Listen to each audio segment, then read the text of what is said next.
ডিসেম্বরের মধ্যে নির্বাচনী রোডম্যাপ চাইতে প্রধান উপদেষ্টার সঙ্গে সাক্ষাতের সময় চেয়েছে বিএনপি, জানিয়েছেন দলটির স্থায়ী কমিটির সদস্য সালাউদ্দিন আহমেদ। বুধবার দুপুরে গুলশানে সাংবাদিকদের সঙ্গে আলাপকালে কথা জানান তিনি। বলেন, নির্বাচন নিয়ে নানা মহলে ধোঁয়াশার সৃষ্টি হয়েছে।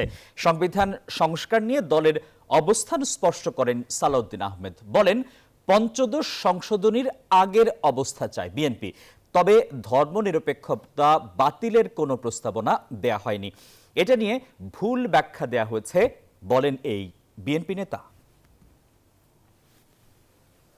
আমরা মাননীয় প্রধান উপদেষ্টার কাছে সুনির্দিষ্টভাবে আগামী জাতীয় সংসদ নির্বাচনের জন্য ডিসেম্বরের আগে একটা রোডম্যাপ অবশ্যই আমরা চাইব, যাতে উনি ক্লিয়ারলি জাতির সামনে যথাযথ প্রক্রিয়া উপস্থাপন করেন, যাতে জাতির মধ্যে যে একটা অনিশ্চিত স্থিরতা ভাব আছে এবং রাজনীতির মধ্যে একটা স্থিতিশীলতা আসে, অর্থনৈতিক কর্মকাণ্ডে যাতে একটা গতিশীলতা আসে। বান্ডেল থাকলে প্রতি সেনমানিতে টাকা বাঁচবে। বিকাশ সেনমানি বান্ডেল কিনে জিতুন প্রতি লেনদেনে।